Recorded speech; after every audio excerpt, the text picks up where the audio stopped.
आज का यह प्रवचन अपने आप में अत्यंत महत्वपूर्ण है। महत्वपूर्ण इसलिए कि संसार के जटिल प्रश्नों में से एक प्रश्न है जिसे हम सुलझाने की दिशा में आगे बढ़ रहे हैं,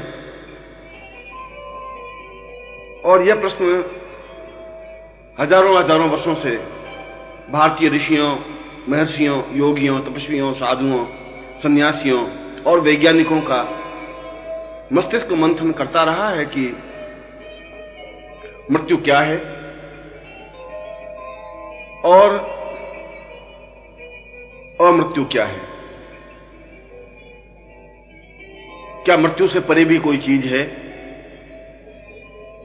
क्या मृत्यु अवश्यंभावी है? क्या मृत्यु को हम टाल सकते हैं? और क्या कोई युक्ति, कोई साधना, क्या कोई स्थिति, कोई तरकीब है जिसकी वजह से हम मृत्योर्मा अमृतम गमयः उस उपनिषद की इस पंक्ति को सही कर सकें, चरितार्थ कर सकें? उपनिषद ने तो दो टूक शब्दों में इस पंक्ति को स्पष्ट किया है कि मृत्योर्माम अमृतम गमयः। मनुष्य को प्रयत्न करना चाहिए कि मृत्यु से अमृत्यु की ओर अग्रसर हो। उसका गमन, उसका रास्ता, उसका पथ अमृत्यु की ओर हो। इसका मतलब यह है कि उपनिषद भी इस बात को स्वीकार करता है कि मृत्यु तो अवश्यंभावी है ही। तभी उसने कहा कि मृत्यु से अमृत्यु की ओर तुम्हें अग्रसर होना है, क्योंकि यह मृत्यु तुम्हारे जीवन का एक पार्ट है, एक हिस्सा है। तुम चाहो या नहीं चाहो, इस मृत्यु का एक न एक बार तो तुम्हें साथ देना ही पड़ेगा। परंतु यदि ऋषि ने, उपनिषदकार ने इस पंक्ति के आधे हिस्से में मृत्यु शब्द का प्रयोग किया है, तो आधे हिस्से में इस बात का भी प्रयोग किया है कि कोई ऐसी स्थिति तो जरूर है जिससे कि हम अमृत्यु की ओर अग्रसर हो सके। कोई ऐसी स्थिति आ सकती है जहां हम अमृत्यु पर बढ़ सके, हमारी मृत्यु नहीं हो, हम पूर्ण रूप से अमर हो सकें, जीवित रह सकें, लंबे वर्षों तक जिंदा रह सकें, स्वस्थ रह सकें। दोनों स्थितियां हमारे सामने एक पेचीदा प्रश्न लिए हुए खड़ी रहती हैं, और इस मृत्यु के लिए भारतीय दर्शन, योग, मीमांसा, शास्त्र, पुराण, वेद, इन लोगों ने तो मंथन चिंतन किया ही है। वैज्ञानिकों ने भी अपने तरीके से इस पर चिंतन और विचार किया है कि मनुष्य वृद्ध क्यों होता है, मनुष्य मृत्यु को प्राप्त क्यों होता है, ऐसी क्या चीज है मनुष्य के शरीर में जिसके बने रहने से वह जीवित रहता है और जिसके चले जाने से वह मृत्यु को प्राप्त हो जाता है। क्योंकि मृत्यु और अमृत्यु के बीच में शरीर में कोई गुणात्मक अंतर तो नहीं आता। एक सेकंड पहले जो जीवित था उसके हाथ, पांव, आंख, नाक, कान सही सलामत थे, और एक सेकंड के बाद वह मृत्यु को प्राप्त हो जाता है, उसमें भी हाथ, पांव, नाक, कान उसके सही सलामत होते हैं। प्रश्न उठता है कि योग यह बात कहती है कि जब हृदय का धड़कना बंद हो जाता है तो मृत्यु हो जाती है, परंतु ऐसे कई योगी हैं जो कई के घंटों तक अपनी हृदय को धड़कन को रोक देते हैं, और 4-6 घंटे हृदय की धड़कन, हृदय का स्फुरण होता ही नहीं, तो क्या भी मृत्यु को प्राप्त हो गए। इसलिए यह परिभाषा तो मान्य नहीं हो सकती कि हृदय की धड़कन बंद होने से आदमी मृत्यु को प्राप्त हो जाता है। हृदय की धड़कन तो कई कारणों से बंद हो सकती है जो हमारे यंत्रों के माध्यम से सुनाई नहीं देती।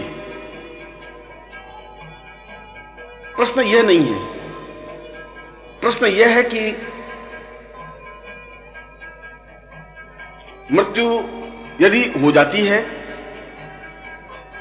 तब तो वापस पुनर्जन्म स्वाभाविक है। हमारे शास्त्र इस बात को दो टूक शब्दों में कहते हैं कि जो पैदा होता है उसकी मृत्यु होती ही है, चाहे वह पशु हो, पक्षी हो, कीट पतंग हो, मनुष्य हो, चाहे वनस्पति हो, पेड़ पौधे, दिन रात जो उत्पन्न होगा वह युवा भी होगा, वह वृद्ध भी होगा, मृत्यु को भी प्राप्त होगा।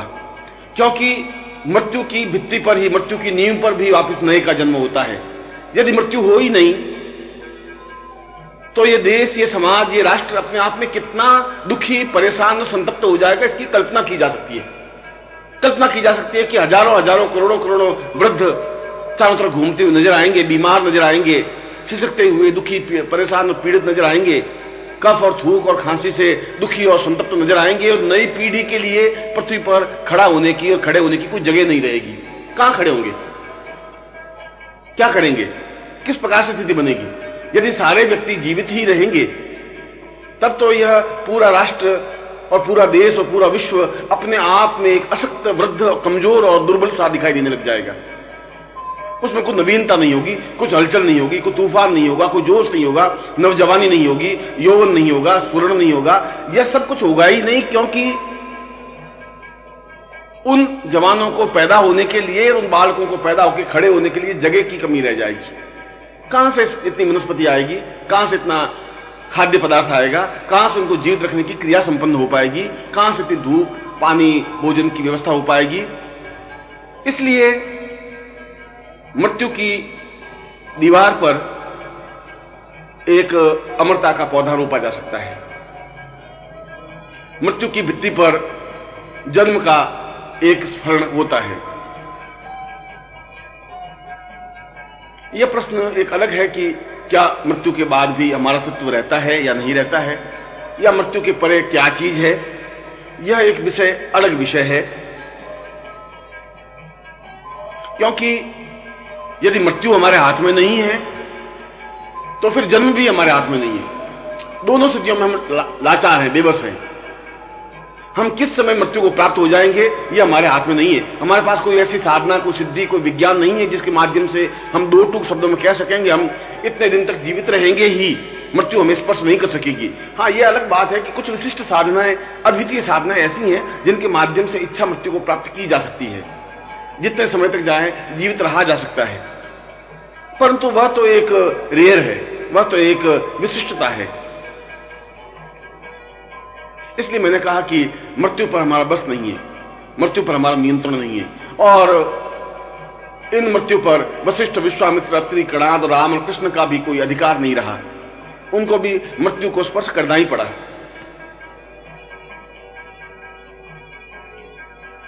मगर मृत्यु के बाद भी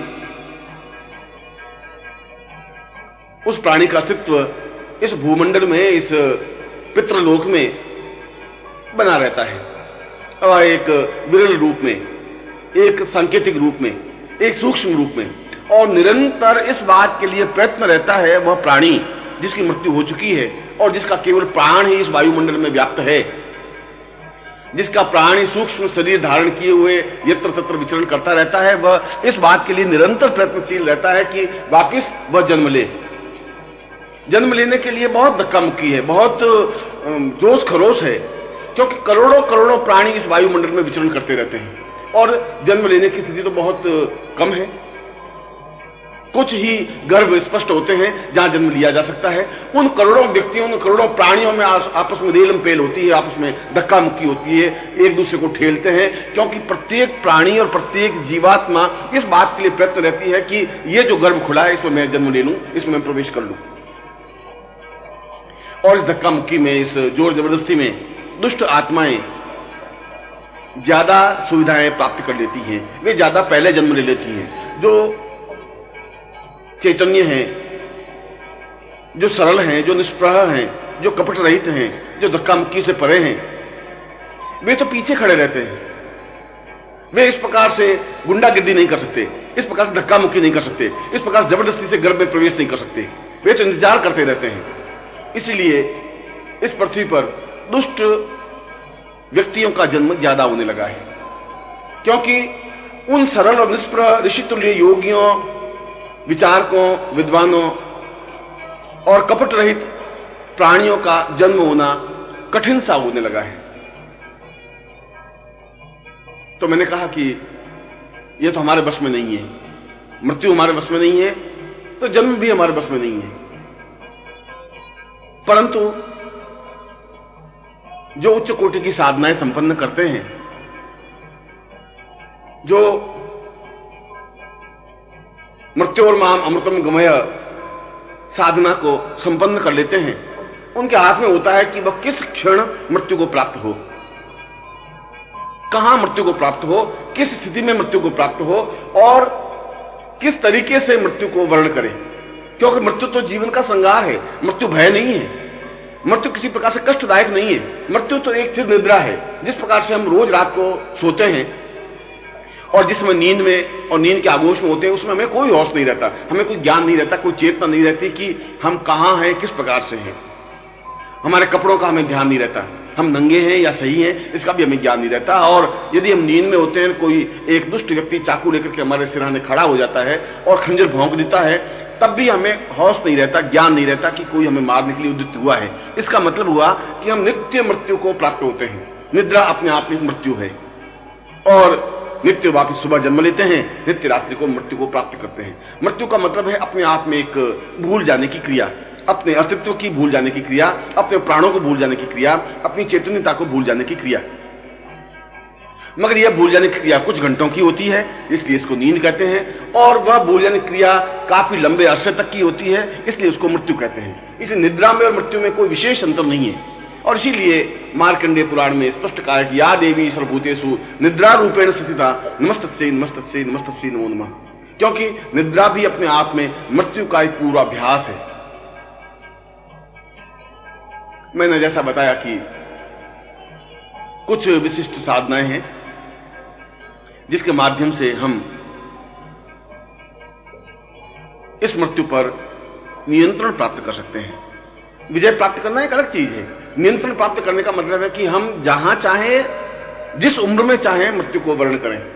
यदि हम चाहें 100 साल की आयु प्राप्त करें तो निश्चित ही 100 साल की आयु प्राप्त कर सकते हैं। 120 साल, 130 साल, 400 साल, 500 साल, 1000 साल की आयु भी प्राप्त कर सकते हैं। ये हमारे हाथ में है यदि उन साधनाओं का हम सहारा लें, उन साधनाओं के माध्यम से हम जीवन की पूर्णता की ओर अग्रसर हों। और जिस प्रकार से मृत्यु हमारे साधना के माध्यम से हाथ में रहती है, हमारी इच्छा पर निर्भर होती है, ठीक उसी प्रकार से मृत्यु के बाद में भी ये हमारे पास हमारा अस्तित्व, हमारे चेतनता बनी रहती है कि हम इस ब्रह्मांड में कहां पर हैं, प्राणियों के किस लोक में हैं, देवलोक में है, पितृलोक में है, राक्षस लोक में है, गंधर्व लोक में है, किस लोक में है। और इन सारे लोकों में हम एक सूक्ष्म अंगूठे के आकार के प्राणी के रूप में बने रहते हैं। इसलिए प्राणियों को उष्ठा प्राति कहा गया है, यानी ये पूरा शरीर एक अंगूठे के आकार का बन जाता है। और ऐसे अंगूठे के आकार के प्राणी, जीवात्मा करोड़ों करोड़ों इस आत्ममंडल में, भूमंडल में विचरण करती रहती है, जहां हमारी दृष्टि नहीं जाती। और यदि हम अपने इस मृत्यु लोक से थोड़ा सा ऊपर उठ के देखें तो करोड़ों ये आत्माएं जो मृत्यु को प्राप्त हो चुकी हैं बराबर भटकती रहती हैं। और उन सब का एकमात्र लक्ष्य, केवल एकमात्र लक्ष्य यही होता है कि वे वापस जन्म लें। मगर जन्म लेना तो उसके हाथ में है।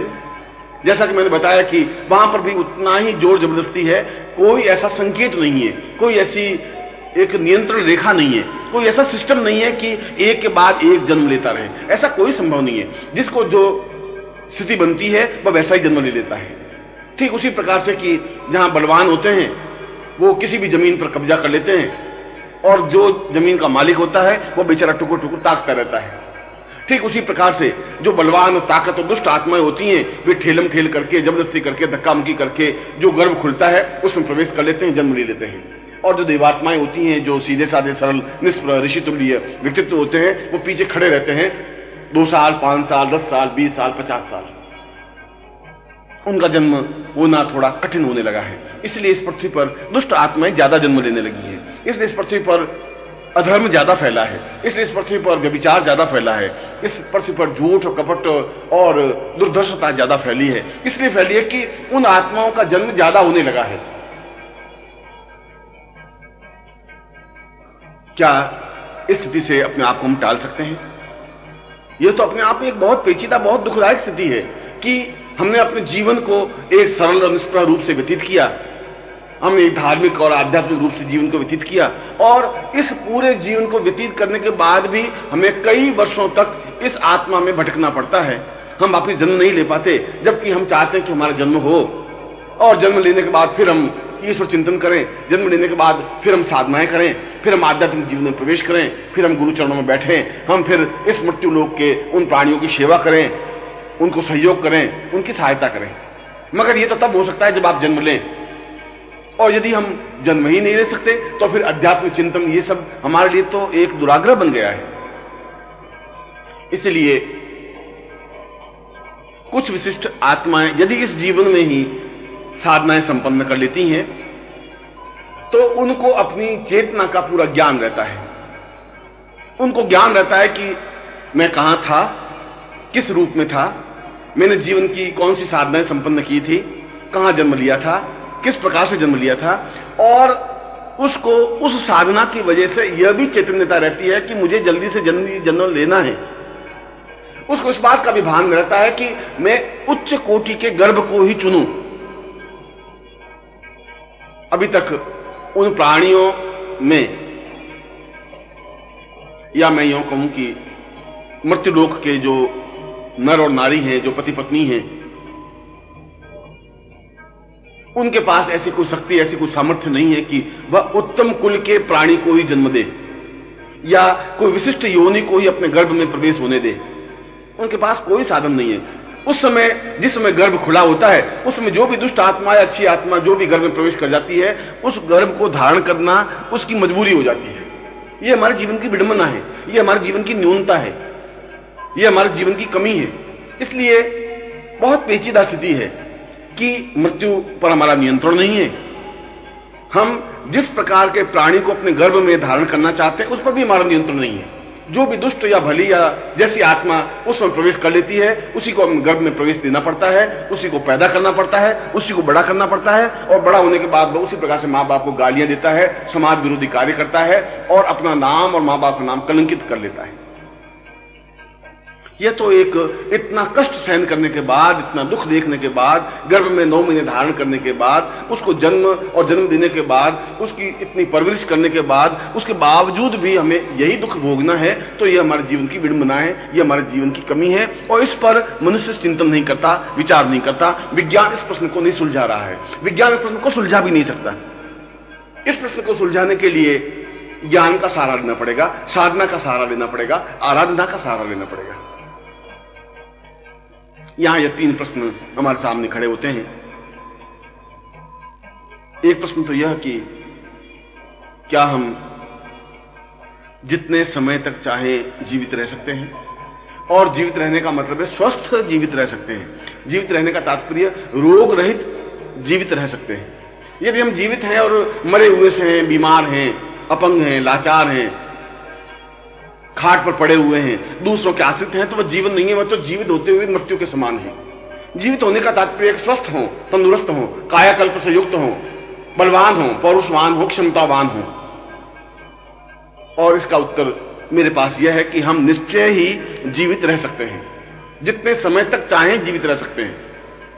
50 साल, 60 साल, 80 साल, 100 साल, 200 साल, 300 साल, 500 साल, 1000 साल, 2000 साल हम जीवित रह सकते हैं, निश्चित रूप से और गारंटी के साथ जीवित रह सकते हैं, स्वस्थ, तंदुरुस्त, पूर्ण चैतन्यता के साथ, यौवन स्फूर्ति के साथ। मगर इसके लिए जो मृत्योर्मा अमृतम गमय साधना है, या जो मृत्योर्माम साधना है, उस साधना को संपन्न करने से शरीर में एक गुणात्मक परिवर्तन, एक अंतर आ जाता है।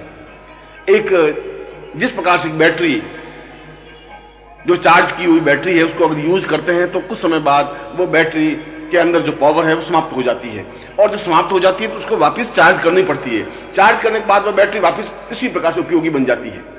ठीक उसी प्रकार से शरीर की शक्ति भी निरंतर क्षीण होती रहती है, और क्षीण होते होते एक स्टेज ऐसी आती है कि वह बैटरी, जो शरीर की बैटरी, वह समाप्त हो जाती है, जिसको मृत्यु कहते हैं। मगर यदि हम उसको वापस चार्ज करने की क्षमता प्राप्त कर सकें, कोई ऐसा ज्ञान, कोई ऐसी साधना हो जिससे हम उसको वापस चार्ज कर सकें, तो उतने साल, 60-70 साल वापस जीवित रह सकती है। फिर हम बैटरी चार्ज कर लें, फिर शरीर को चार्ज कर लें, फिर अगले 60-70 साल, 80 साल जीवित रह सकते हैं। और इस प्रकार से जितनी बार शरीर को हम वापस कायाकल्प करते रहें, चार्ज करते रहें, उतने ही साल तक हम जीवित बने रह सकते हैं। और इसके लिए मृत्योर्मा साधना जीवन की श्रेष्ठ, अद्भुत और उन्नत साधना है, जिसको योगियों ने, ऋषियों ने स्वीकार किया है। सिद्धाश्रम अपने आप में एक अद्वितीय, दुर्लभ और महत्वपूर्ण स्थान है, जो अध्यात्म जीवन का केंद्र बिंदु है और जहां से पूरे विश्व का अध्यात्म जीवन संचालित होता है। क्योंकि विश्व तभी तक जीवित है जहां तक भौतिक और आध्यात्मिकता का बराबर सुखद समन्वय है, बैलेंस्ड है। जो ये बैलेंस बिगड़ता है तो विश्व अपने आप में प्रलय की स्टेज पे चला जाता है, प्रलय हो जाता है, सब कुछ समाप्त हो जाता है, जिसमें भौतिकता बहुत अधिक बढ़ जाएगी, चारों तरफ बम गिरेंगे, प्रत्येक देश एक दूसरे पर आक्रमण करेगा, एक देश दूसरे देश पर परमाणु बम गिराएंगे और कोई भी देश बचेगा नहीं, बम गिराने वाला भी और बम झेलने वाला भी, और इसी को प्रलय कहते हैं। और यदि आध्यात्मिकता का भी बाहुल्य हो जाए और भौतिकता जीवन में रहे ही नहीं, तब भी प्रलय हो जाएगा। इसलिए इन दोनों का समन्वय होना जरूरी है। मगर इस भौतिकता के लिए कुछ प्रयत्न नहीं करना पड़ता, झूठ के लिए, हिंसा के लिए, छल के लिए, कपट के लिए कोई प्रयत्न नहीं करना पड़ता। वह तो एक सामान्य सी बात है। मनुष्य की दुर्धर्ष प्रवृत्तियां अपने आप में स्वतः जन्म लेती हैं। उनको बैलेंस करने के लिए सिद्धाश्रम अपने आप में कुछ विशिष्ट योगियों को, कुछ विशिष्ट महात्माओं को इस मृत्युलोक में उन प्राणियों के बीच भेजता है। वे चाहे राम हो, वे चाहे कृष्ण हो, वे चाहे बुद्ध हो, चाहे महावीर हो, चाहे शंकराचार्य हो, चाहे ईसा मसीह हो, चाहे सुकरात हो, और वे अपने ज्ञान के संदेश के माध्यम से, अपनी चेतना के संदेश के माध्यम से, अपनी पवित्रता और दिव्यता के संदेश के माध्यम से उन लोगों में अध्यात्म चेतना पैदा करते हैं। यद्यपि इस प्रकार की चेतना पैदा करने वालों को बहुत गालियां मिलती हैं, क्योंकि वे तो मदांध हैं, वे तो अंधे हैं, वे भौतिकता में ग्रस्त हैं, उनको झूठ, छल और कपट के अलावा उनके पास कोई रास्ता नहीं है। वो जब इस प्रकार की बात सुनते हैं तो सोचते हैं कि ये हमारे अधिकारों पर हनन है, यह व्यक्ति हमारे पूरे जीवन की दिमाग पूंजी को समाप्त कर रहा है, हमारे स्वार्थों पर चोट कर रहा है, इसलिए उसका एक विरोध होता है, उसको गालियां ली जाती है, उसको कैद कर लिया जाता है, उसको मार दिया जाता है, उसको समाप्त कर दिया जाता है। मगर इस समाप्त कर देने से ही समाप्त नहीं हो जाता है। देह तो टूट जाती है, देह तो गिर जाती है, मगर अंगुष्ठ मात्र के प्राण पुनः नई देह धारण करके उस सिद्धाश्रम में जन्म लेती है या सिद्धाश्रम में वापस संचरण करने लग जाती है। इसके लिए उसको कुछ प्रयत्न नहीं करना पड़ता। ये तो उसी प्रकार से जैसे मैंने एक कुर्ता पहना और अगर कुर्ता घिस गया है या पुराना हो गया तो मैं इस कुर्ते को उतार दिया और दूसरा कुर्ता धारण कर लिया। इस कपड़े वस्त्र बदलने से कोई बहुत बड़ा अंतर नहीं आया। ठीक उसी प्रकार से अगर ये शरीर घिस जाता है, शरीर कमजोर पड़ जाता है, शरीर की नाड़ियां, अंग प्रत्यंग शिथिल हो जाते हैं, तो इस शरीर को उस कुर्ते की तरह छोड़ देते हैं और दूसरा नया शरीर धारण कर लेते हैं। ऐसा कैसा शरीर, ऐसे कैसी आंखें, नाक, कान, हाथ, पांव, लंबाई, चौड़ाई ज्यों की त्यों अपने आप में स्वतः प्राप्त हो जाती है। जिस प्रकार से शरीर के ऊपर की चमड़ी किसी चोट की वजह से छिल जाए तो उसके नीचे अपने आप स्वतः दूसरी चमड़ी आ जाती है, उसी प्रकार से यह देह गिरती है तो दूसरी देह स्वतः अपने आप में आ जाती है। यह तो साधना के बल पर संभव है। और इसीलिए उस सिद्धाश्रम के योगियों की आयु 100, 200, 300, 400, 500, 1000, 2000 वर्षों की आयु प्राप्त योगी भी इस समय सिद्धाश्रम में विद्यमान है। कोई भी अपनी आंखों से उन सिद्धाश्रम के योगियों को देख सकता है, अनुभव कर सकता है, उनके पास बैठ सकता है, उनके प्रवचन सुन सकता है, उनकी ज्ञान चेतना को अपने हृदय में उतार सकता है। और कोई भी व्यक्ति आज भी यदि चाहे तो राम के पास बैठ करके युद्ध कला के बारे में सीख सकता है, कृष्ण के पास बैठ करके गीता का संदेश सुन सकता है और शंकराचार्य के पास बैठ करके शंकर भाष्य को उनके मुंह से वापस सुन सकता है। यह तो कोई कठिन नहीं है, यह तो कोई असंभव नहीं है। यह तो आपको उस स्टेज पर पहुंचने की जरूरत है, आपकी क्षमता उस स्टेज पर पहुंचने की हो, आपके पास एक समर्थ और योग्य गुरु हो। और समर्थ और योग्य गुरु का मतलब यह है कि उसको ऐसी सिद्धियां प्राप्त हो, ऐसी समर्थता प्राप्त हो और जो आपको ले जा सके अपने साथ सिद्धाश्रम में, दिखा सके सिद्धाश्रम के योगियों को, उनके पास बिठा सके, उनका खुद भी सम्मान हो, रिस्पेक्ट हो, वह खुद भी अपने आप में ऊंचाई पर पहुंचा हुआ हो, अमन्यता युक्त हो। ऐसा नहीं है कि ऐसे गुरु इस पृथ्वी पर है ही नहीं, हैं। यह अलग बात है कि हमारी आंखें उनको नहीं देख पाती, यह अलग बात है कि हमारी दुर्बुद्धि ऐसे व्यक्ति के पास रहते हुए भी आलोचना, झूठ और छल में हम लिप्त रहते हैं। हम एक एक क्षण दूसरे कार्यों में व्यतीत कर देते हैं, मगर उन गुरु को न पहचान पाते हैं, न उनके पास बैठ करके उस आनंद को ले पाते हैं। हमें जो प्रश्न करने चाहिए वो तो प्रश्न हम करते ही नहीं, जो कुछ हमें सीखना चाहिए वो तो हम सीखते ही नहीं, जो कुछ हमें सेवा करनी चाहिए वो तो सेवा हम करते ही नहीं, जो कुछ सानिध्य में आनंद अनुभव करना चाहिए वो आनंद अनुभव नहीं कर पाते। ये हमारे जीवन की विडंबना है, ये हमारे जीवन की कमी है, ये हमारी दुर्बुद्धि है, ये हमारा दुर्भाग्य है। प्रत्येक युग में और प्रत्येक परिस्थिति में सिद्धाश्रम के इस प्रकार के योगी अलग अलग नामों में, अलग अलग रूपों में इस पृथ्वी तल पर अवतरित हुए हैं, विचरण किए हैं और आम लोगों की तरह रहे हैं। उनमें कुछ विशिष्टता रखी नहीं। इसलिए विशिष्टता नहीं रखी कि आम आदमी को समझा सकता है, समाज का एक भाग बनकर के समाज के लोगों को अपनी ज्ञान चेतना दे सकता है। ईसा मसीह बिल्कुल एक सामान्य व्यक्ति बनकर के अपने उन अनुयायियों को, लोगों को ज्ञान दे सके, चेतना दे सके। कृष्ण एक सामान्य मानव बनकर के और सारथी बनकर के अर्जुन को और दूसरे लोगों को शिक्षा दे सके। भीष्म पितामह पहचान सके, वो पहचान सके कि ये अपने आप में अद्वितीय पुरुष हैं, पर आम आदमी तो उनको नहीं पहचान सका। गीता जैसा उच्च कोटि का ज्ञान चिंतन ग्रंथ देने वाला व्यक्ति एक सामान्य व्यक्ति नहीं हो सकता। मगर किसने पहचाना, कितने लोगों ने पहचाना? नहीं पहचाना, वो अपने आप में एक मौका चूक गए, और जिन्होंने पहचाना वो अपने आप में अद्वितीय बन गए। और उसके बाद फिर सिद्धाश्रम से बुद्ध आए, फिर महावीर आए, फिर शंकराचार्य आए। जीवन के इस प्रकार के महापुरुष तो इस पृथ्वी तल पर अवतरित होते ही रहते हैं। यह हमारा सौभाग्य है कि हमारी पीढ़ी में इस प्रकार के युग पुरुष विद्यमान हैं। यह हमारा सौभाग्य है कि इस पीढ़ी में इन युग पुरुषों के साथ हमें कुछ दिन रहने का मौका मिला है।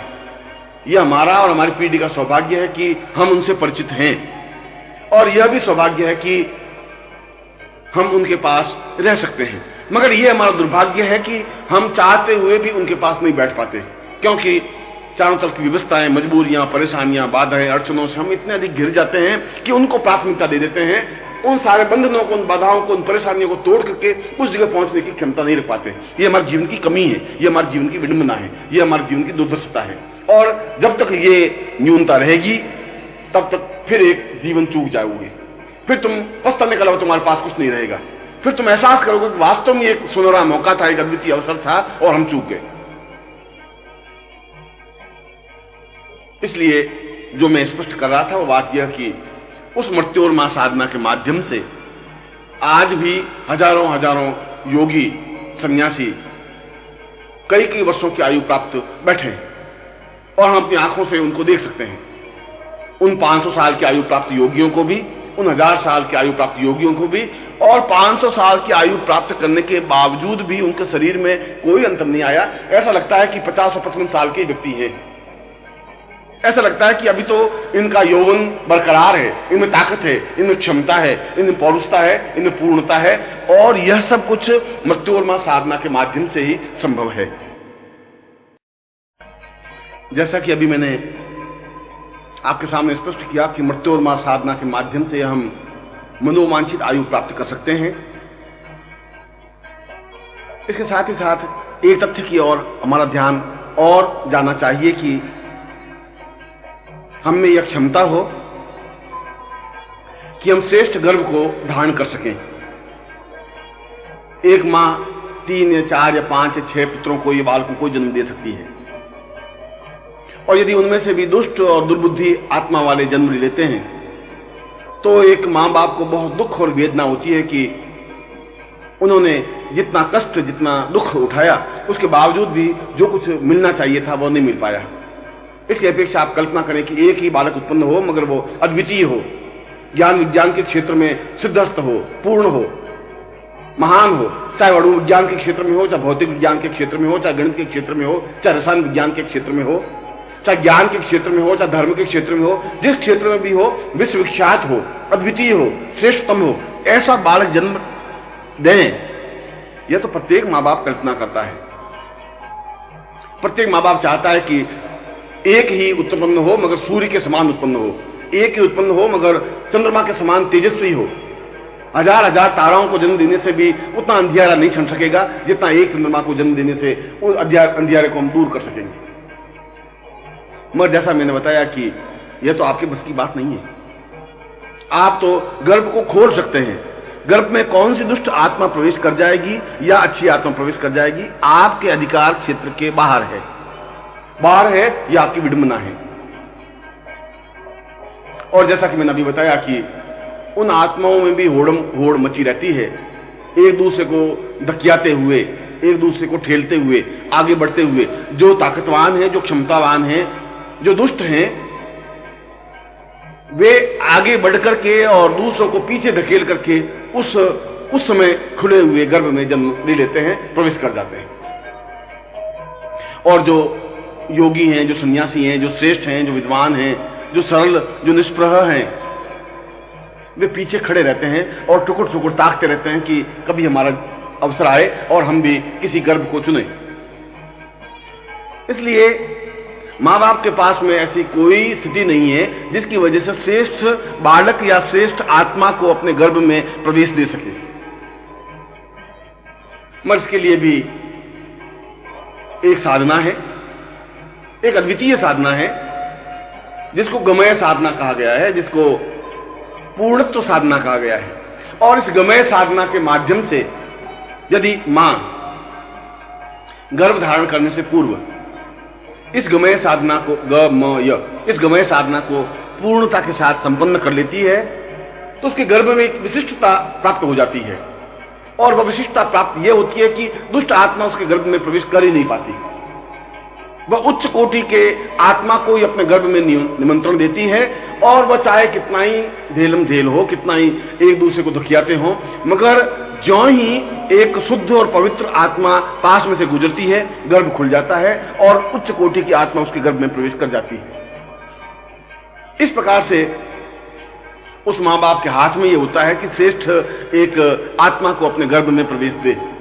और श्रेष्ठ आत्मा गर्भ में जब प्रवेश करती है तो मां के चेहरे पर एक अपूर्व आभा और तेजस्विता आ जाती है, एक लुनाई आ जाती है, एक एहसास होने लग जाता है कि वास्तव में किसी आत्मा ने इस गर्भ में जन्म लिया है, वास्तव में किसी आत्मा ने इस गर्भ में प्रवेश किया है। चेहरे पर एक तेजस्विता आ जाती है, उसका हृदय प्रसन्नता से झूम उठता है, और उसको 9 महीने किस प्रकार से व्यतीत होते हैं उसको कुछ पता ही नहीं चलता। और वह जो जन्म देती है तो उसी श्रेष्ठ आत्मा को जन्म देती है, जो कि आगे चल करके अपने क्षेत्र में अद्वितीय व्यक्तित्व बन सकता है और अपने क्षेत्र में उच्च कोटि व्यक्तित्व बनकर के मां बाप के नाम को रोशन कर सकता है। वह मां हजारों वर्षों तक धन्य हो जाती है, आने वाली पीढ़ियां उसकी कृतज्ञ हो जाती हैं। वे मां बाप अपने आप में एक सौभाग्य अनुभव करने लग जाते हैं यदि इस गमय साधना को संपन्न करके इस प्रकार का गर्भ प्राप्त करें। और यह साधना अपने आप में कोई पेचीदा नहीं है, कोई कठिन नहीं है। आवश्यकता है कि हमें इस साधना को संपन्न करना चाहिए। आवश्यकता इस बात की है कि इस साधना को संपन्न करने वाला कोई गुरु आपके बीच में हो। आवश्यक यह है कि वह पति और पत्नी इस बात का निश्चय करे कि हमें गुरु के पास जाकर के इस साधना को संपन्न करना ही है और उसके बाद ही गर्भ धारण करना है। और गुरु उस गमय साधना को संपन्न करवाता है तो यह भी बता देता है कि इस साधना को संपन्न करने के बाद किस तारीख को कितने बजकर के कितने मिनट पर समागम करने से उच्च कोटि की आत्मा का प्रवेश तुम्हारे गर्भ में हो सकेगा। ठीक उस समय तुम्हारा गर्भ खुला होना चाहिए, ठीक उसी समय उस आत्मा का प्रवेश होगा। गमय साधना का तात्पर्य अर्थ ही यही है। और यह अपने आप में बहुत महत्वपूर्ण विचार चिंतन है। वासुदेव देव की को जब नारद मिले तो उन्होंने एक ही बात कही कि मेरे गर्भ से अपने आप में एक उच्च कोटि का बालक जन्म ले। तो नारद ने स्पष्ट रूप से कहा कि तुम्हें गमय साधना संपन्न करनी है, चाहे तुम जेल में ही हो। इस साधना को संपन्न करके इस मिति को इतने बजकर इतने मिनट पर तुम्हें समागम करना है, गर्भ खोलना है, और तुम्हें उच्च कोटि का एक महामानव तुम्हारे गर्भ में जन्म ले सकेगा। और जब जन्म लेगा तो अपने आप स्वप्न में तुम्हें स्पष्ट हो सकेगा कि कौन जन्म ले रहा है। वह स्वयं तुम्हें इस बात का संकेत दे देगा। तुम्हारे चेहरे पर एक आभा आ जाएगी, चेहरे पर एक मुस्कुराहट आ जाएगी, तुम्हारे सारे शरीर में एक अपूर्व तेजस्विता की किरणें प्रभावित होने लगेंगी। और ठीक ऐसा ही हुआ। यदि उस समय गमय साधना जीवित थी तो गमय साधना आज भी जीवित है। आवश्यकता इस बात की है कि हम उस गमय साधना को समझें। आवश्यकता इस बात की है कि इस प्रकार की साधना पर विश्वास करें। आवश्यकता इस बात की है कि ऐसा हमें गुरु मिले जिसको इस साधना का पूर्ण ज्ञान हो, वह चाहे हरिद्वार पर हो, चाहे मथुरा में हो, चाहे काशी में हो, चाहे कांची में हो। और हम उस गुरु के सानिध्य में जाएं, अत्यंत विनम्रता पूर्वक अपनी इच्छा व्यक्त करें, उनसे प्रार्थना करें कि वो गमय साधना संपन्न करावे, और पूर्ण गमय साधना संपन्न होने के बाद वे उन क्षणों को स्पष्ट करें, 2 या 4 या 6 क्षणों को, कि उन क्षणों में समागम करने से, गर्भ खोलने से इस प्रकार का उच्च महामानव तुम्हारे गर्भ में जन्म ले सकेगा। इसलिए जीवन की यह एक महत्वपूर्ण स्थिति है। यदि हमें उच्च कोटि के बालकों को जन्म देना है, यदि इस पृथ्वी को बचाना है, यदि इसमें असत्य पर सत्य की विजय देनी है, यदि अधर्म पर धर्म को स्थान देना है, यदि इस पूरी पृथ्वी को सुंदर, आकर्षक और मनमोहक बनाना है, ज्यादा सुखी, ज्यादा सफल और ज्यादा संपन्न करना है, तो यह जरूरी है। और ऐसा होने से उन बालकों का जन्म हो सकेगा जो कि वास्तव में अद्वितीय हैं। हम कल्पना करें कि एक समय ऐसा था जब वशिष्ठ, विश्वामित्र, अत्रि, कणाद, पुलस्त्य, गौतम, सैकड़ों ऋषि जन्म लिए हुए थे। अब क्या समय हो गया है कि एक भी वशिष्ठ पैदा नहीं हो रहा है, एक भी विश्वामित्र पैदा नहीं हो रहा है, एक भी कृष्ण पैदा नहीं हो रहा है, एक भी वासुदेव पैदा नहीं हो रहा है, एक भी शंकराचार्य पैदा नहीं हो रहा है, एक भी ईसा मसीह पैदा नहीं हो रहा है। कारण क्या है? कारण यह है कि हम अपनी परंपरा से टूट गए, पूर्वजों के ज्ञान से हम वंचित हो गए। हमें इस बात का ज्ञान नहीं रहा कि हम किस प्रकार से वशिष्ठ और विश्वामित्र को पैदा कर सकते हैं, अत्रि और कणाद को जन्म दे सकते हैं, रामकृष्ण को अपने गर्भ में स्थान दे सकते हैं, क्योंकि हमारे पास गमय साधना का ज्ञान नहीं और ऐसे गुरु नहीं जो गमय साधना संपन्न करवा सके। उन क्षणों का, उस ज्योतिष का उनको एहसास नहीं कि जिस क्षण विशेष में वे उच्च कोटि की आत्मा गर्भ में जन्म ले सके। यह आज के युग में प्रत्येक पुरुष और स्त्री के लिए आवश्यक नहीं, अनिवार्य हो गया है। और यदि आप वृद्ध हो गए हैं तो आपके पुत्र हैं, पुत्र वधू हैं, उनके गर्भ से उच्च कोटि का बालक जन्म लेने की क्रिया संपन्न करवा सकते हैं।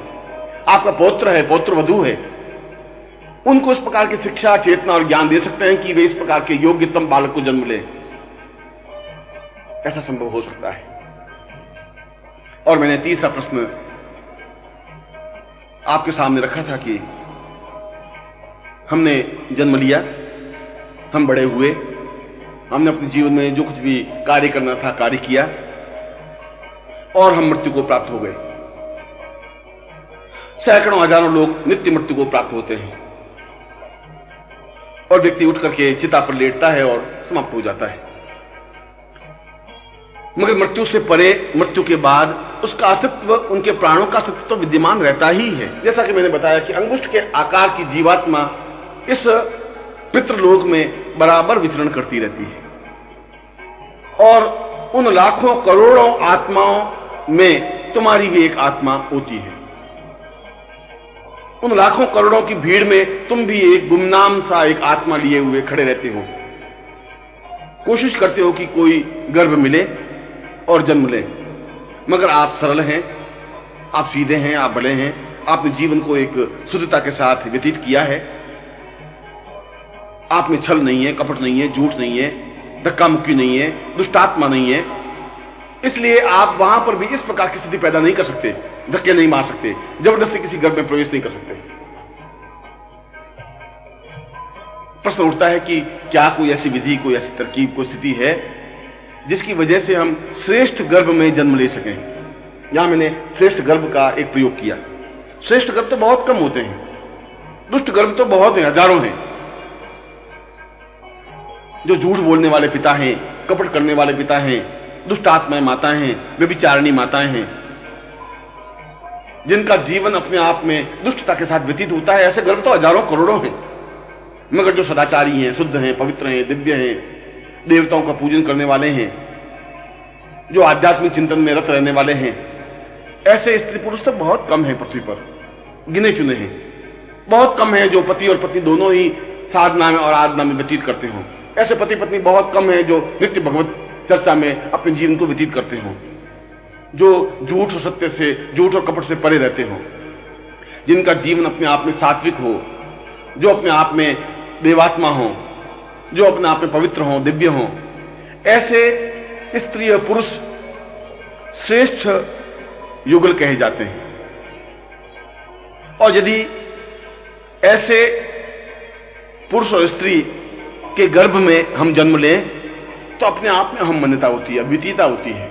क्या हम कल्पना कर सकते हैं कि देवकी के अलावा और किसी गर्भ में कृष्ण जन्म ले सकते थे? क्या हम ऐसा सोच सकते हैं कि कौशल्य के अलावा और किसी मां में इतनी ताकत और क्षमता थी कि राम को अपने गर्भ में जन्म दे सके? नहीं। इसके लिए पवित्रता, दिव्यता, श्रेष्ठता, उच्चता जरूरी है। मगर प्रश्न यहां उठता है कि हम मृत्यु को प्राप्त होने के बाद क्या हमारी चेतना बनी रह सकती है? और मृत्यु को प्राप्त होने के बाद क्या कोई ऐसी स्थिति, कोई ऐसी तरकीब, कोई ऐसी विशिष्टता है कि हम श्रेष्ठ गर्भ का चुनाव कर सकें? वह चाहे किसी शहर में हो, वह चाहे किसी प्रांत में हो, वह चाहे किसी राष्ट्र में हो। जहां जिस राष्ट्र में चाहें, भारतवर्ष में चाहें, जिस शहर में चाहें, जिस स्त्री पुरुष के गर्भ से जन्म लेना चाहें, हम जन्म ले सकें, क्या कोई ऐसी स्थिति है? यह प्रश्न हमारे सामने बिल्कुल दो टूक शब्दों में स्पष्ट खड़ा रहता है। और इस प्रश्न का उत्तर विज्ञान के पास नहीं है, हमारे पास नहीं है। हम मृत्यु को प्राप्त होने के बाद हम विवश हो जाते हैं, मजबूर हो जाते हैं, लाचार हो जाते हैं। यह कोई स्पष्ट नहीं है कि हम 2 साल बाद या 10 साल बाद या 15 साल बाद या 50 साल बाद उस पितृलोक में भटकते हुए कहीं जन्म ले लें। हो सकता है हम किसी गरीब घराने में जन्म ले लें, कसाई के घर में जन्म ले लें, हम किसी दुष्ट आत्मा के घर में जन्म ले लें, हम किसी व्यभिचारी के घर में जन्म ले लें, और हम किसी ऐसी मां के घर में जन्म लें कि भ्रूण हत्या हो जाए, गर्भपात हो जाए, हम पूरा जन्म ही नहीं ले सके। आप कल्पना करें कि कितनी व्यवस्था हो जाएगी हमारे जीवन की, और हम इस जीवन में ही उस स्थिति को भी प्राप्त कर सकते हैं कि हम मृत्यु के बाद भी उस प्राणी लोक में, जहां करोड़ों प्राणी हैं, करोड़ों आत्माएं हैं, उन आत्माओं में भी हम खड़े हो सके और हमें इस बात का ज्ञान हो सके कि हम कौन थे, कहां थे, किस प्रकार की साधनाएं संपन्न की और क्या करना है। और इसके साथ ही साथ इतनी ताकत, इतनी क्षमता, इतनी तेजस्विता आ सके कि सही गर्भ का चुनाव कर सके, और फिर इतनी स्थिति बन सके कि तुरंत हम उस श्रेष्ठ गर्भ में प्रवेश कर सकें और जन्म ले सकें। चाहे कितनी भीड़ हो, चाहे दुष्ट आत्माएं हमारे बीच में कितनी हो, हम उनके बीच में से रास्ता निकाल करके उस श्रेष्ठ गर्भ का चयन कर सकें, और जो ही गर्भ खुले हम उसमें प्रवेश कर सकें। इसको अमृत साधना कहा गया है, और यह अपने आप में एक अद्वितीय साधना है, यह अपने आप में एक विशिष्ट साधना है। इसका मतलब है कि इस साधना को संपन्न करने के बाद हमारा यह जीवन हमारे नियंत्रण में रहता है। मृत्यु के बाद हम प्राणी बनकर के भी या जीवात्मा बनकर के भी उस पर हमारा नियंत्रण रहता है, और उस जीवात्मा के बाद गर्भ में जन्म लेते हैं, गर्भ में प्रवेश करते हैं, तब भी हमारा नियंत्रण बना रहता है। यह पूरा एक सर्कल बन जाता है कि हम बढ़े, मृत्यु को प्राप्त हुए, जीवात्मा बने, फिर गर्भ में प्रवेश किया, गर्भ में प्रवेश करने के बाद जन्म लिया, और जन्म लेने के बाद खड़े हुए। ये पूरी एक स्टेज, पूरी एक वृत्त बनता है, पूरा वृत्त का में भान रहता है। और कई लोगों को ऐसा वृत्त का भान रहता है, उनको ज्ञात रहता है कि पिछले जीवन में हम कहां थे, किस प्रकार से जन्म लिया। ऐसे कई अलौकिक घटनाएं समाज में फैलती हैं जिसको पूर्व जन्म का ज्ञान रहता है, मगर कुछ समय तक रहता है। प्रश्न तो यह है कि हम ऐसी साधना को संपन्न करें जो कि हमारे इस जीवन के लिए भी उपयोगी हो, और इस जीवन के बाद अगर प्राणात्मा हमारी इस वायुमंडल में विचरण करती रहती है तो प्राणात्मा पर भी हमारा नियंत्रण बना रहे। साधना के माध्यम से वो डोर टूटे नहीं, डोर अपने आप जुड़ी रहे, और जल्दी से जल्दी उच्च कोटि के गर्भ में हम प्रवेश कर सकें। ऐसा नहीं है कि उसको प्रवेश करने के लिए हम 50 वर्ष प्रतीक्षा करें, 500 साल प्रतीक्षा करें। हम चाहते हैं कि वापिस जल्दी से जल्दी जन्म लें। हम चाहते हैं कि इस जीवन की जो कुछ साधना की है वो हमें स्मरण रहे, और जितना हमने ज्ञान प्राप्त कर लिया उसके आगे का ज्ञान प्राप्त करें, क्योंकि ज्ञान का तो एक अथाह सागर है, एक अनंत है, अनंत पथ है। इस जीवन में हम पूर्ण साधनाएं संपन्न नहीं कर सके तो अगले जीवन में जहां हमने छोड़ा है उसके आगे बढ़ सके, क्योंकि ये जो इस जीवन का जो ज्ञान है वह उस जीवन में स्मरण रहता है।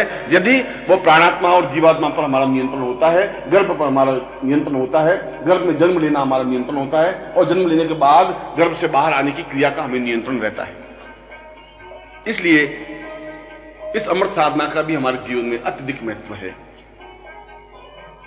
क्योंकि अमृत साधना के माध्यम से हम जीवन को छोड़ नहीं पाते, हमारे जीवन पर पूरा अधिकार रहता है।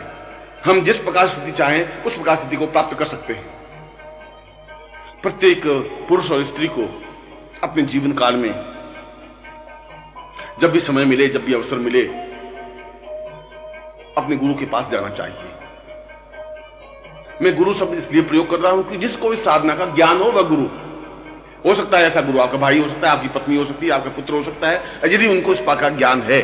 और यदि नहीं ज्ञान है तो जिस गुरु को इस प्रकार का ज्ञान है हम उसके पास जाएं, उनके चरणों में बैठें, विनम्रता से निवेदन करें कि हम उस अमृत साधना को प्राप्त करना चाहते हैं, क्योंकि इस जीवन को तो हम अपने नियंत्रण में रखें ही।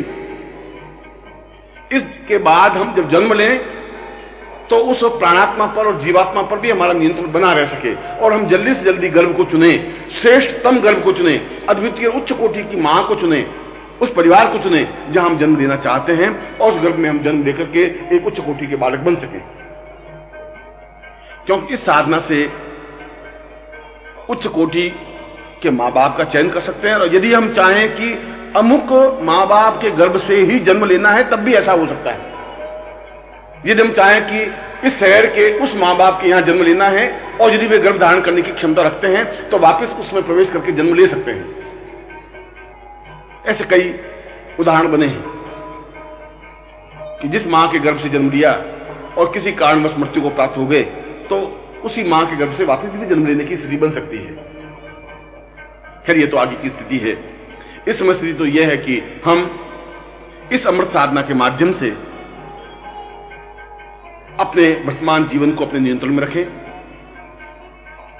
इस मृत्यु के बाद जीवात्मा स्थिति पर नियंत्रण रखें, हम जो गर्भ चाहें श्रेष्ठतम गर्भ में प्रवेश करें, पूर्णता के साथ प्रवेश करते हुए पूर्ण गर्भ धारण करते हुए हम जन्म लें और जन्म लेने के बाद भी इस जीवन का पूर्व स्मरण हमें पूर्ण तरह से रहे, जिससे कि इस जीवन में जितनी साधनाएं की हैं उस साधनाओं को हम आगे बढ़ा सकें। इस जीवन में जिस गुरु के संपर्क में रहे हैं उस गुरु के चरणों में वापस जल्दी से जल्दी जा सके, आगे की साधना संपन्न कर सकें। यह चाहे पुरुष हो, चाहे स्त्री हो, चाहे साधक हो, चाहे साधिका हो, प्रत्येक के जीवन की यह मान्यता है कि वो इस साधना को संपन्न कर सकता है। मैंने अपने इस प्रवचन में 3 साधना का उल्लेख किया: मृत्योर्मा साधना, अमृत साधना और गमय साधना। और इन तीनों साधनाओं को मिलाकर के मृत्योर्मा अमृतम गमय शब्द विभूषित किया गया है। इसलिए ईशावास्य उपनिषद में और जिस उपनिषद में इस बात की चर्चा है वह केवल एक पंक्ति नहीं है, मृत्योर्मा अमृतम गमय, मृत्यु से अमृत्यु की ओर चले जाएं। हम किस प्रकार से जाएं, किस तरकीब से जाएं, इसलिए इसके तीनों साधनाओं के नामकरण भी इसमें दिए। इसको स्पष्ट किया कि तीनों साधनों को सामंजस्य करना, तीनों साधनों को समझना हमारे जीवन में जरूरी है, आवश्यक है। और हम अपने जीवन काल में ही इन तीनों ही साधनाओं को संपन्न करें, यह हमारे लिए जरूरी है, आवश्यक है। और जितना जल्दी हो सके इस साधनाओं को संपन्न करें, जितना जल्दी हो सके अपने गुरु के चरणों में बैठें, जितना जल्दी हो सके उनके चरणों में अपने आप को निवेदित करें, अपनी बात को कहें, उनको स्पष्ट करें कि हम क्या चाहते हैं और वह जो समय दे, वह जो परीक्षा ले हम परीक्षा दें, वह जिस प्रकार से हमारा उपयोग करना चाहे हम उपयोग होने दें, मगर उनके चरणों में लिपटे रहें, क्योंकि हमें उनसे प्राप्त करना है अद्भुत ज्ञान, अद्वितीय ज्ञान, श्रेष्ठतम ज्ञान। बहुत कुछ खोने के बाद बहुत कुछ प्राप्त हो सकता है। यदि आप कुछ खोना नहीं चाहें और बहुत कुछ प्राप्त करना चाहें, ऐसा जीवन में संभव नहीं हो सकता। अपने जीवन को दांव पे लगा करके प्राप्त किया जा सकता है। यदि आप जीवन को बचा रहे हैं, जीवन को बचाते रहे और बहुत कुछ प्राप्त करना चाहें तो ऐसा संभव नहीं हो सकता। इसीलिए इस उपनिषद काल में इस मृत्योर्मा अमृतम गमय से संबंधित कुछ विशिष्ट मंत्रों का प्रयोग किया। यद्यपि इसकी साधना पद्धति अपने आप में एक सरल है, सही है, कोई भी स्त्री और पुरुष इस साधना को संपन्न कर सकता है। यद्यपि इस साधना के लिए बहुत आवश्यक है कि गुरु के चरणों में पहुंचना अनिवार्य है, क्योंकि इसकी पेचीदगी गुरु के द्वारा ही समझी जा सकती है, उनके साथ उनके द्वारा ही उन मंत्रों को प्राप्त किया जा सकता है। परंतु मैं उन मंत्रों का आपके सामने उल्लेख कर रहा हूं जो मृत्योर्मा, अमृतम और गमय तीनों साधनाओं से संबंधित है। जब नित्य इन मंत्रों को हम एक बार श्रवण करते हैं तब भी हमारे जीवन की चैतन्यता बनती है, तब भी हम जीवन में उत्थान की ओर अग्रसर होते हैं, तब भी हम ऊंचाई की ओर अग्रसर होते हैं, तब भी हम मृत्यु पर विजय प्राप्त करने की साहस और सक्षमता प्राप्त कर पाते हैं, और तब भी हम उस मृत्यु से अमृत्यु की ओर अग्रसर होते हैं, जहां मृत्यु हम पर झपट्टा नहीं मार सकती, जहां मृत्यु पर हम पर दबोच नहीं सकती, जहां मृत्यु में मार नहीं सकती, समाप्त नहीं कर सकती, और हम जितना वर्ष चाहे, जितने युग चाहे जीवित रह सकते हैं। मैं उन मंत्रों का आपके सामने उच्चारण कर रहा हूं, जिन मंत्रों को बार बार आपको नित्य सुनना ही चाहिए। 1 बार, 5 बार, 11 बार, 21 बार, 101 बार, जितना आपको समय मिले, मगर नित्य इसको श्रवण करने से ही अपने आप में सफलता मिल जाती है।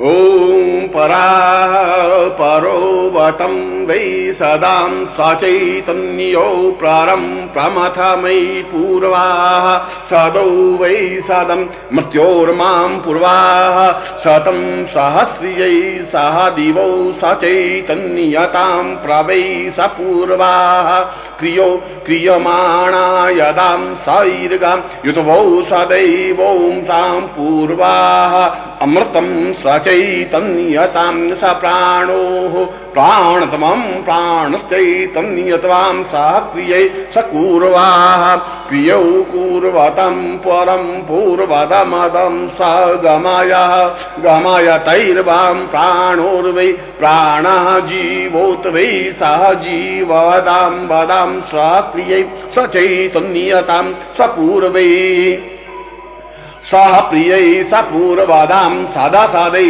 सह क्रियै स पूर्वश्चैतन्यतां सहौषतां सह दीर्घत्वां पूर्वदा मदाः पूर्वोः शतं सह मृत्योर्माम् अमृतां पूर्वत अमृतं स चैतन्यतां गमयतैं गमय पूर्वाः सदो मामृतो मृत्योर्मां मृत्योर्मैव त्वां पूर्वाः मृत्योर्मयि मृतो रतं मृत्योर्मृतं सप्रतां मृत्योर्माम् अमृतं गमय त्वां सदा सक्रियै गमय मृत्योर्मां सा गमयतौ सा अमृत्युर्वै पूर्वदा सचिन्तयन्त्वां सह क्रियै स पूर्वाः सतौ सदा सचिन्तयां पूर्वदा सतौ सह क्रियै कल्याण त्वां पूर्णवद प्राणो इह प्राण त्वां जीवो इह जीव त्वां सदैव सदीर्घो यत्वां सहो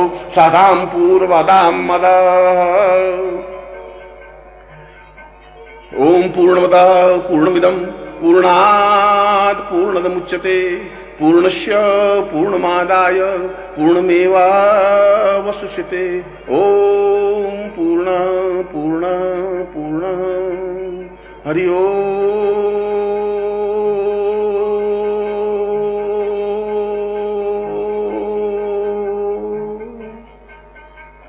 इस प्रवचन में मैंने आपको उन दुर्लभ मंत्रों को स्पष्ट किया जो अपने आप में गोपनीय रहे हैं। इन मंत्रों का प्रयोग किसी पुस्तक में या वेदों में तुम्हें नहीं मिल पाएगा, किसी शास्त्र में और किसी धर्म ग्रंथ में भी नहीं मिल पाएगा। ये मंत्र तो अपने आप में चैतन्य मंत्र हैं, प्रकृति द्वारा निर्मित मंत्र हैं, अपने आप में पूर्णत्व मंत्र हैं और विशिष्ट योगियों और गुरुओं को ही प्राप्त है। इन मंत्रों का नित्य श्रवण करने से ही, ये नित्य जो मैंने मंत्र उच्चारित किया, यदि 11 बार इस मंत्र का उच्चारण किया जाए तब भी उसका जीवन पवित्र और दिव्य बनता ही है। वह मृत्यु से अमृत्यु की ओर अग्रसर होता ही है। वृद्धावस्था उस पर व्याप्त नहीं होती, मृत्यु उस पर झपट्टा नहीं मार सकती, अकाल मृत्यु उसकी नहीं होती। और जो मृत्यु के निकट है उसको यदि ये सुनाया जाए तो उसकी जीवात्मा को इस जीवन का पूर्ण ज्ञान रहता है और उसको सुविधा रहती है कि वह आगे सही गर्भ का चुनाव कर सके। इसलिए इस मंत्र का अपने आप में विशिष्ट प्रयोग है। और साथ ही साथ मैंने बताया कि यदि हमें नवीन विश्व, नवीन सृष्टि की रचना करनी है, नवीन युग मानव बनाना है, नवीन मानव को जन्म देना है, तो फिर हमें मृत्योर्मा साधना संपन्न करनी पड़ेगी, अमृतम साधना संपन्न करनी पड़ेगी, गमय साधना संपन्न करनी पड़ेगी। और ये आप लोगों का सौभाग्य होगा कि आप जीवन में ऐसा निश्चय करें। ये आप लोगों का सौभाग्य होगा कि आप निश्चय करके अपने गुरु तक पहुंचे, आप में चैतन्यता पैदा हो, आप में यह भावना पैदा हो कि हमें इस साधना को संपन्न करना ही है। और यह आपका सौभाग्य होगा कि गुरु इस बात को स्वीकार करे कि आपको यह साधना दे या इस साधना को संपन्न कराए, और इस साधना को संपन्न करके आप अपने इस जीवन को भी और आप आगे के जीवन को भी अपने आप में पूर्णता दे सकें। जीवन की पवित्रता और चेतना को प्राप्त कर सकें। और सबसे बड़ी बात की, जो हम निरंतर मृत्यु की ओर बढ़ रहे हैं, जो हम निरंतर शमशान की ओर बढ़ रहे हैं, हमारा प्रति पल प्रति क्षण इस बात से आशंकित है कि कभी भी मृत्यु को प्राप्त हो सकते हैं। उस मृत्यु के भय से हम मुक्त हो सकें, उस अकाल मृत्यु से मुक्त हो सकें और जीवन में पूर्णत्व, देहत्व, चेतनत्व प्राप्त कर सकें। मैं आपको आशीर्वाद देता हूं कि आपका जीवन पवित्र, दिव्य और चेतना युक्त हो।